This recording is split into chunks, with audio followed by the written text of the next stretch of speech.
DJ सुमन, DJ सुमन Malangia Madhubani, DJ सुमन।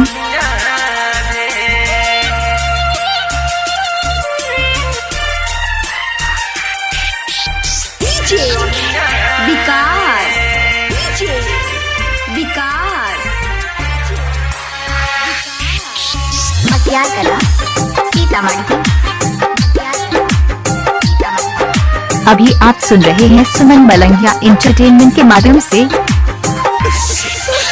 कहियो नहीं हमरा फोन करल कई जहिया से शादी भेलै रे, ओकर चेहरा देखै खातिर आँख तरस गेलै रे। कहियो नहीं हमरा फोन करल कई जहिया से शादी भेलै रे, ओकर चेहरा देखै खातिर आँख तरस गेलै रे। सपना में आबै दिल जमिया रे रोजे, सपना में आबै दिल जमिया रे। त कौन हाल में होते हमर हेरोनिया रे, कौन हाल में होते हमर हेरोनिया रे। मोबाइल नंबर 8882433008 है। विकास, विकास, डीजे सुमन, डीजे सुमन।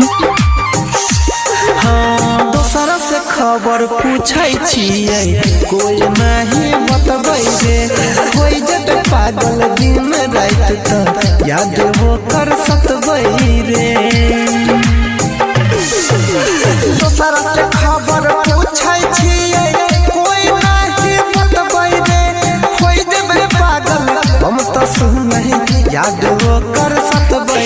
हम रही शरीर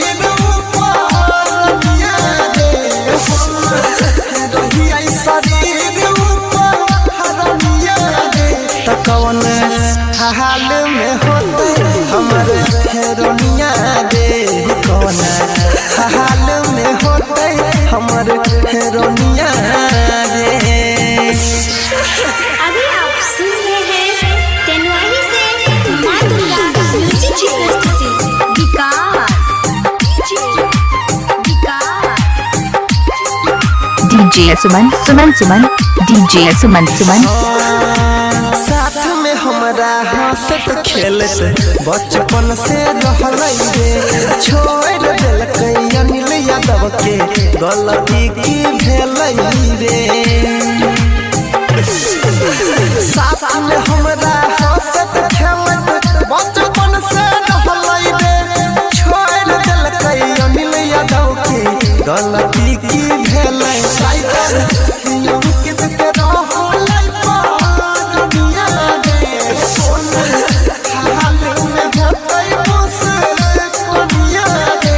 त कौन हाल में होतै हमर हेरोनिया रे, कौन हाल में होतै। डीजे सुमन मलंगिया मधुबनी, डीजे सुमन, डीजे सुमन, डीजे सुमन राजा राज। मोबाइल नंबर 8882433008 है।